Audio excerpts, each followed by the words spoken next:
رب العالمين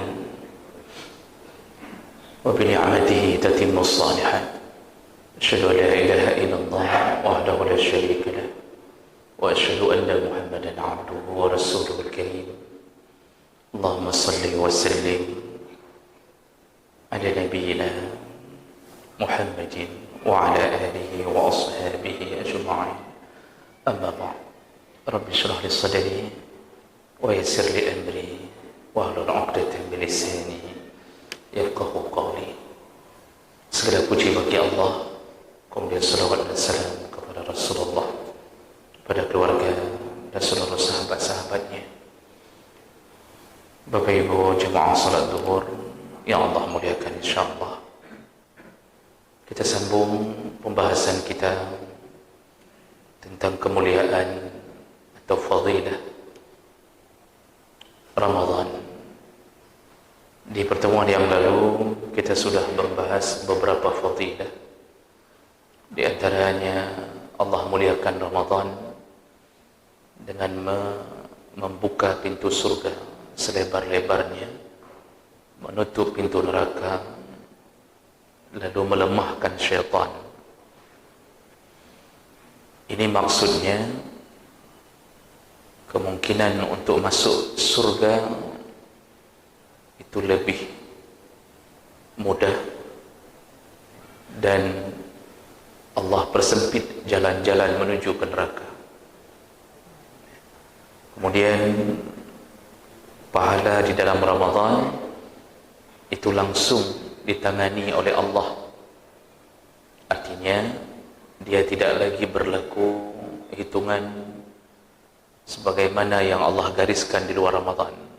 Jadi tidak lagi berlaku antara 10 sampai 700 kali lipat, tetapi suka-suka Allah. Kalau Allah ingin bebaskan hamba dari neraka, maka Allah bisa buat keputusan itu. Kalau Allah ingin memasukkan hamba ke dalam surga tanpa harus melihat berapa banyak pahalanya, juga Allah berhak melakukan itu. Dan itu Allah berikan di dalam Ramadan. Lalu kemudian orang-orang yang berpuasa mendapatkan dua kelebihan, yaitu kesenangan ketika berbuka dan kesenangan ketika berjumpa dengan Allah Subhanahu wa taala. Nah, jemaah melakukan Allah, namun di minggu yang lalu kita sedikit membuat catatan bahwa senang waktu berbuka itu bukan hanya bermakna senang ketika bunyi azan maghrib, walaupun itu menjadi sebuah kesenangan umum bagi kita. Tapi maksudnya lebih dalam, yaitu ketika kita berbuka di surga Allah. Karena tipe surga kita sudah kabarkan itu ada dua model, yaitu tipe menyambung kesenangan dunia. Maka yang kita tahan-tahan di dunia, semua makan minum, syahwat, Allah suruh sambung di akhirat. Maka dia berbuka puasa sebenarnya adalah buka puasa di surga, suka-suka. Kemudian ada tipe kesenangan di akhirat atau di surga yang belum pernah ada di dunia, yaitu kekal, artinya tidak pernah mati, dan kemudian bisa melihat Allah Subhanahu wa taala. Itu tidak pernah berada atau tidak pernah ada di dunia. Baik, kita sambung fadilah berikutnya dari Ramadan, yaitu puasa Ramadan yang dilakukan dengan iman dan ihtisab menyebabkan Allah bisa ampunkan semua dosa. Ini berlaku bagi dosa kecil dan dosa besar. Mereka yang benar-benar berjihad dalam Ramadan, puasa fisiknya, puasa batinnya, telinganya berpuasa, matanya berpuasa, seluruh syahwat indranya berpuasa dengan berharap-harap dari Allah, maka Allah ampunkan segala dosa-dosanya.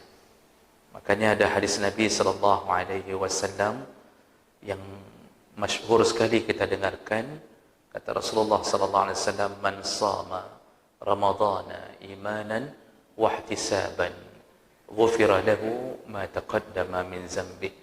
Barang siapa yang berpuasa Ramadan dengan iman, penuh dengan percaya kepada Allah, percaya pada janji Allah, percaya pada ancaman Allah, lalu dibarengi dengan ihtisab, berharap-harap hanya dari Allah, maka diampunkan segala dosa-dosanya.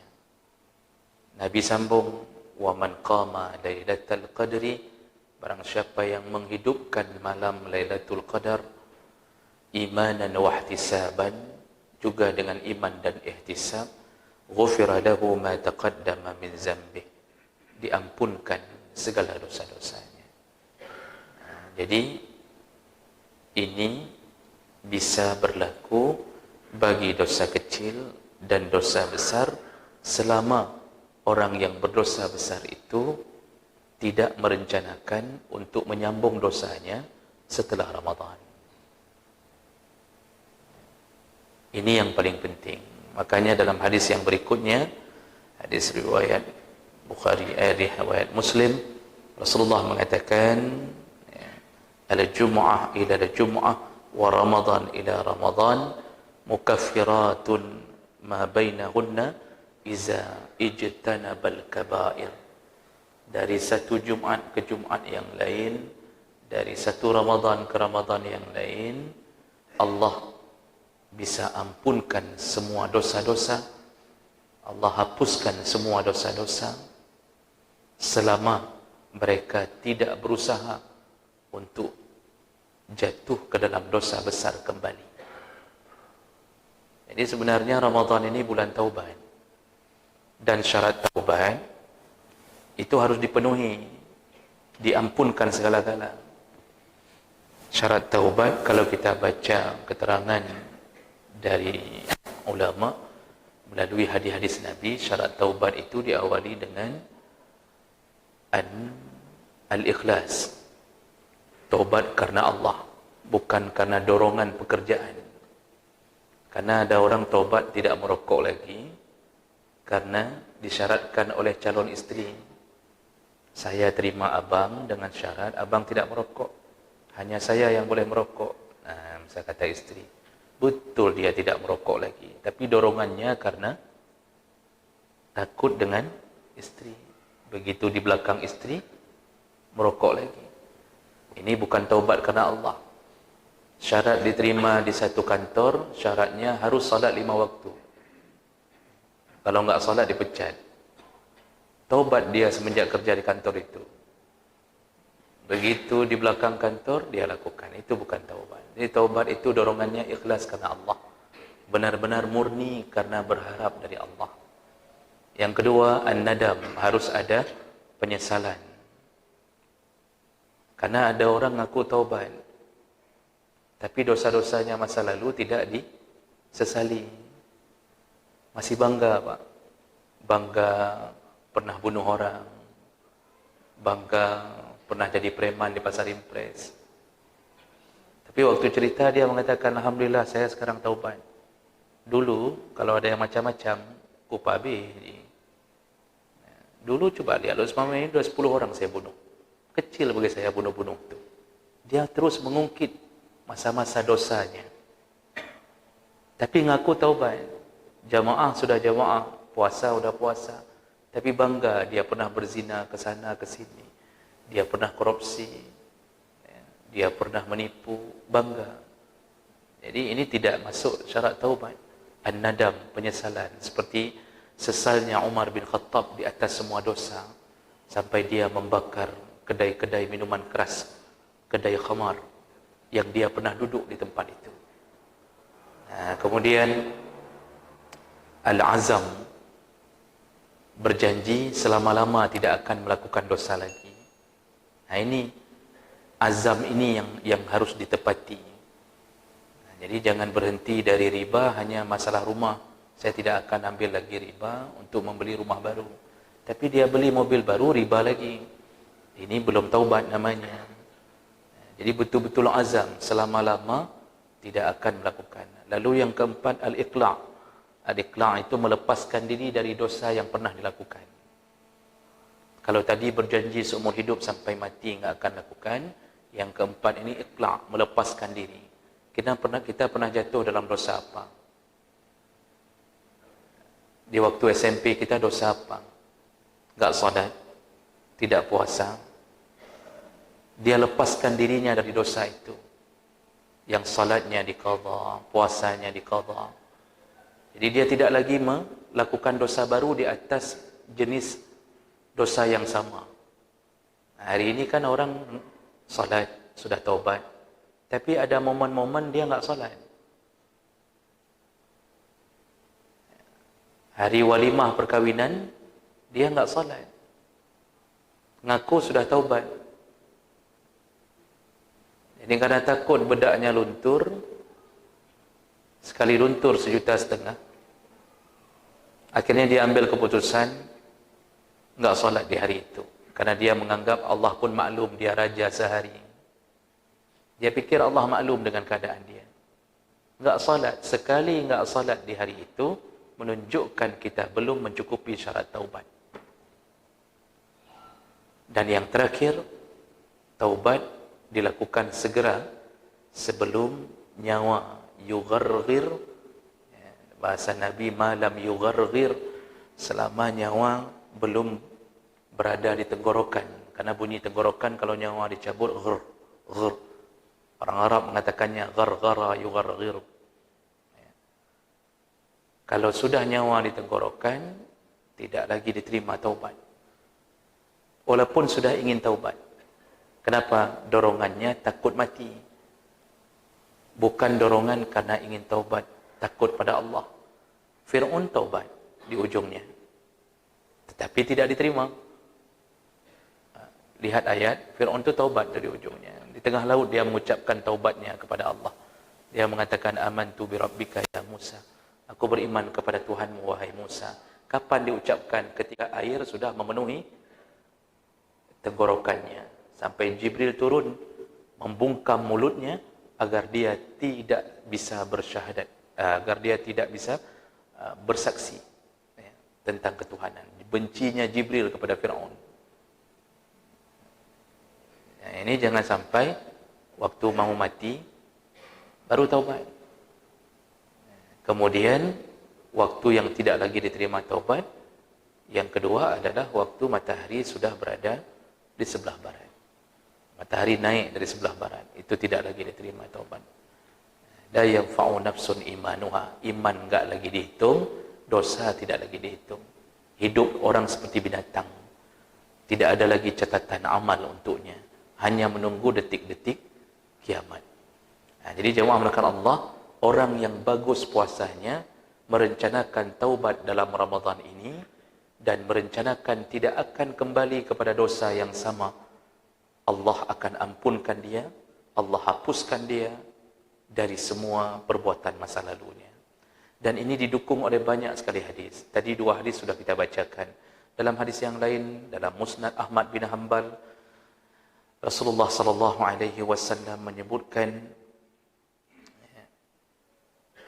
faman samahu imanan wa ihtisaban kharaja minaz zunub kayaumi waladathu ummuh.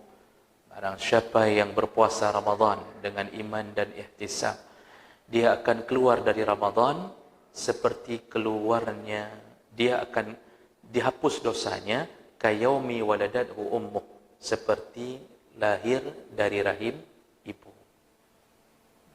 Seperti lahir dari rahim ibu. Jadi pas selesai Ramadan, bersih dari dosa. Kalau meninggal di hari 1 Syawal, selamat insya-Allah sampai ke pintu surga Allah. Yang kita khawatirkan enggak meninggal.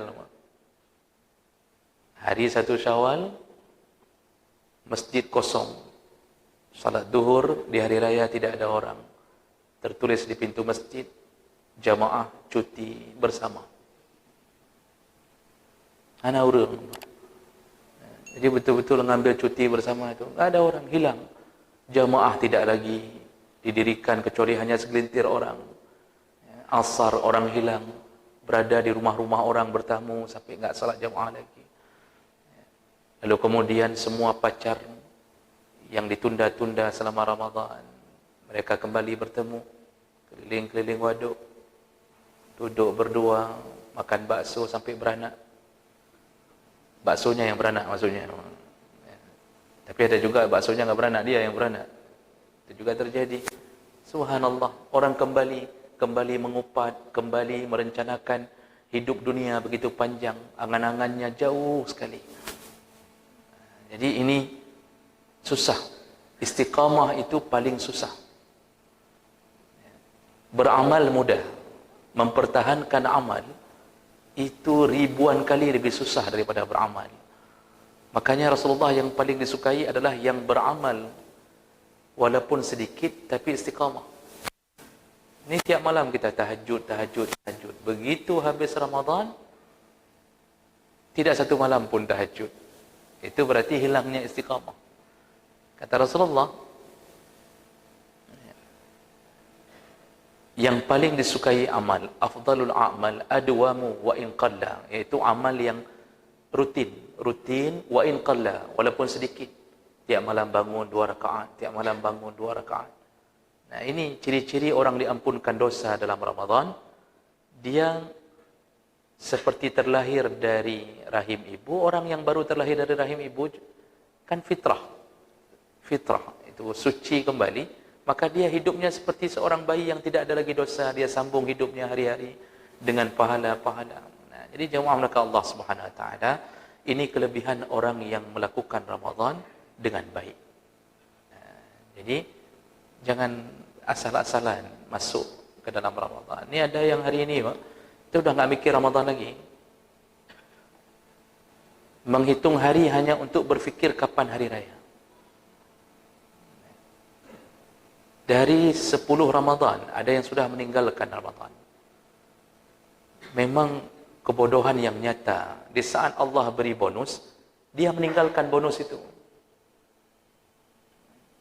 Aneh kan? Orang disayang-sayang Allah, diberikan ini bulan khusus untukmu, ku ampunkan, ku lipat gandakan pahala. Dia tinggalkan bonus itu, subhanallah. Padahal untuk urusan dengan dunia, satu bonus kecil pun dia tidak akan tinggalkan.